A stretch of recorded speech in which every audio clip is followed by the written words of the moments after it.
Welcome back to my GTA Market Pulse May video update. Thanks for tuning in. It's been 8 weeks since the social distancing measures were implemented, and Canadians have thrown themselves at this challenge of controlling the virus over the last 2 months. And guess what? It's working. We are flattening the curve, we are reducing the cases, and while we're doing our part by implementing the guidelines suggested by public health entities, it's important not to forget our healthcare professionals in the front lines of this crisis who are directly combating this disease. Thank you for your dedication, commitment, courage, selflessness. Your service is truly humbling, and without you, this would not be possible. As a real estate broker, I've also had to take on the role of a midline worker over the last 2 months, providing essential services to those who really need to buy or sell a property, but obviously doing so in a safe and controlled fashion. It's not business as usual, but as we are definitely adapting to the new normal and doing a fine job at it. With fewer cases appearing across the country, provinces are starting to announce structured and staged plans to reintroduce business and to lift the strict mandates that have kept us at home. So now the shift is moving to how do we reintroduce the economy and get people back to work. But make no mistake about it, Canada's up to the challenge and will do an amazing job. Our different levels of government and political parties have already shown us how they can work brilliantly together in times of crisis. So what's happening with the real estate market in the GTA in the midst of all of this? Take a look at this chart. Sales went down by 67.1% this April over last April, but so were listings, which were down by 64.1%, which resulted in prices staying flat. The good news is there are signs of improvement over the last 2 weeks, as seen in these two charts. Both showings and offers are trending upwards, albeit not at pre-COVID-19 levels, but a good sign nonetheless. What does that mean? The fundamentals of our industry remain strong. We have high household formation, we have solid population growth, a lot of people looking for houses, and frankly not enough houses to put them in. The same tight supply issue which has defined the GTA real estate market for quite some time now. Yes, we've had a huge surge of people that have been laid off temporarily, but the key word here is temporary. These layoffs will likely be for weeks and months, and not months and years.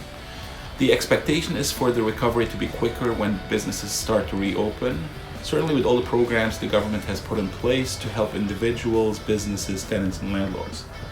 Working with our major financial institutions, the government has also devised a plan that allows individuals to defer mortgage payments for up to 6 months. And if I can tell you, there's one thing to surely protect our real estate industry, it's to keep foreclosures to a minimum.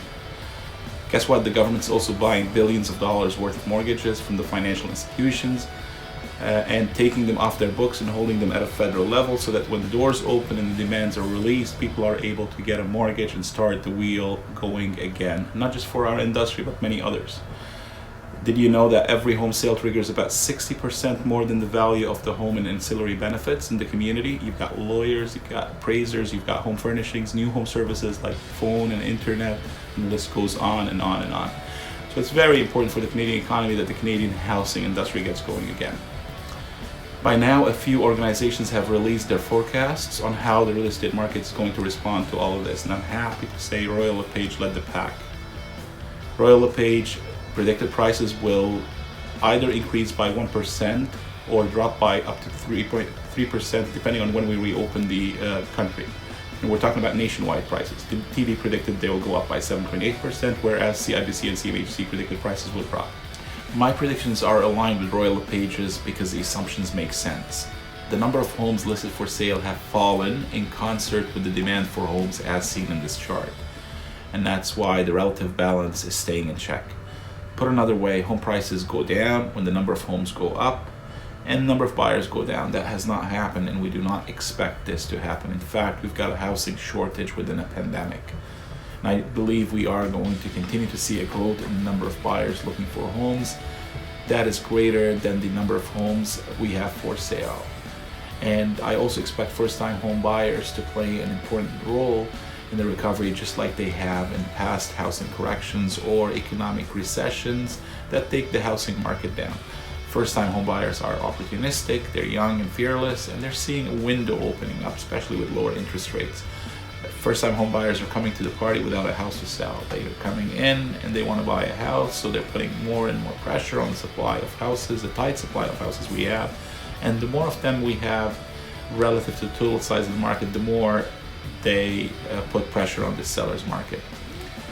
Hope you found this update helpful. If you have any questions or need help navigating the real estate landscape during this time, I'm here to answer any questions you have. Until my next update, take care of yourselves. All the best. Stay safe. Stay healthy. Bye for now.